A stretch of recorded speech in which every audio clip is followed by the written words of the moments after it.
Dog rocks. The first time I seen these advertised, I thought this was an April Fool's joke. But it turns out, no, these things really exist, and quite a few people actually use them. Do they work? Do they prevent dog spots on lawns? Well, this is a case where a little bit of knowledge and a little bit of logic goes a long way. Let's have a closer look. So what are they? These are special rocks from Australia, and you put them in the water dish for your dog.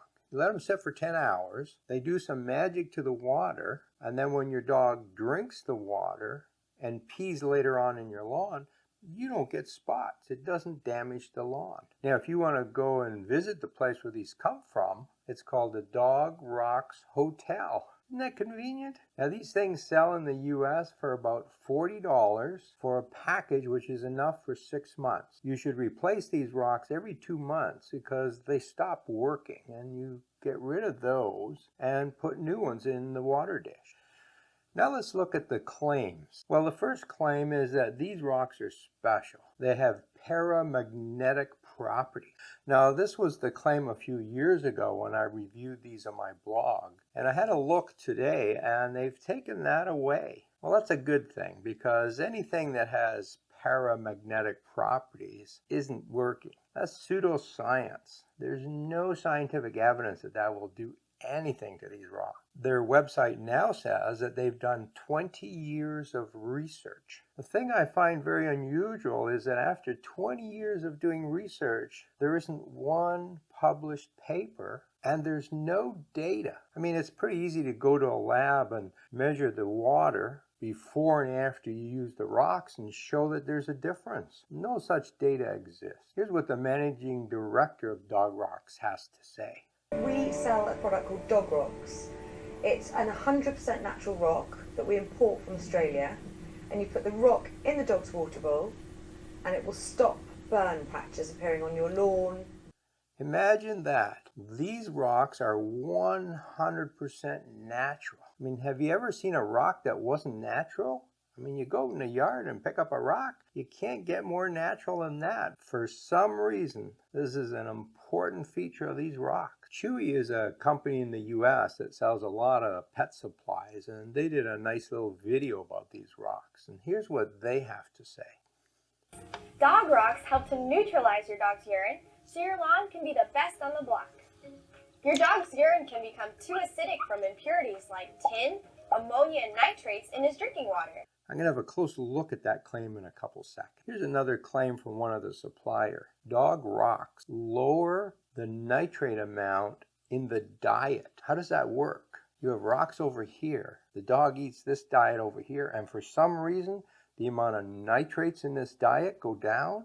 That's a ridiculous claim. Whoever wrote that understands nothing about science. All right, let's look at some of these claims. One of the claims is that the water is too acidic, and by putting the rocks in it, it neutralizes that acidity and makes it less acidic. That means when the dog pees later on, it doesn't damage the grass. Well, let's ask some simple questions. How acidic is your drinking water? Well, the World Health Organization has tested water all over the world. And the range for tap water is between 6.5 and 8.5.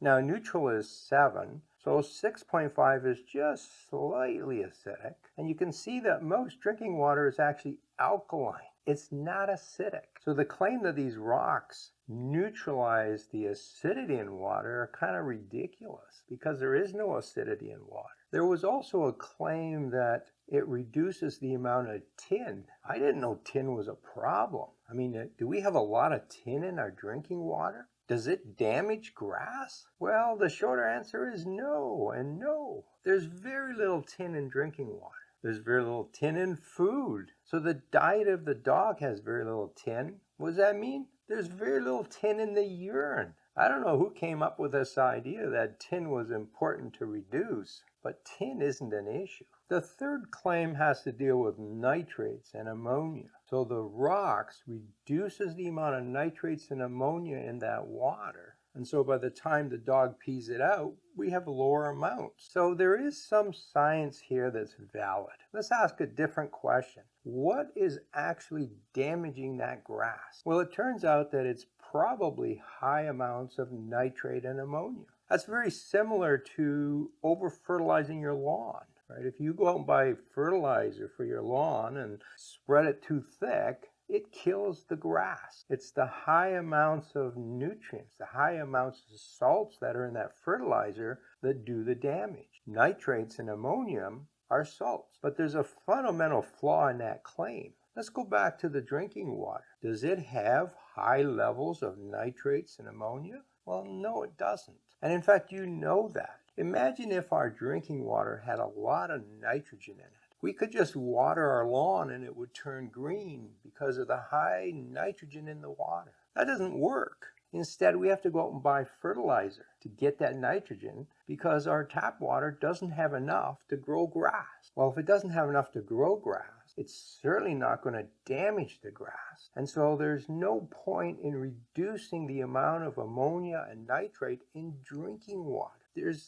so little in there anyways. So even if the rocks reduce the amount of ammonia and nitrate, it would have no effect on damage to grass. Well, where does this damaging nitrate and ammonia come from? Well, it comes from the diet of the dog. Turns out protein has quite high levels of nitrogen in it. A high protein diet goes through the dog, and a lot of that nitrogen comes out in the urine in the form of urea. Urea is just more nitrogen. When urea goes into the soil, it breaks down into nitrate and ammonia, but if there's too much, it will burn the grass. In the same way that too much fertilizer burns the grass. And by the way, a lot of people think that the nitrate and ammonia is damaging the grass, and that's not strictly true. What actually happens is that the amounts of salts in the water around the roots gets really high, and that draws water out of the plant through a process called osmosis. The plant literally dries up and then it goes brown. So it's not the toxic effects of these chemicals, it's the fact that they dry the roots. Anyways, back to the problem we have.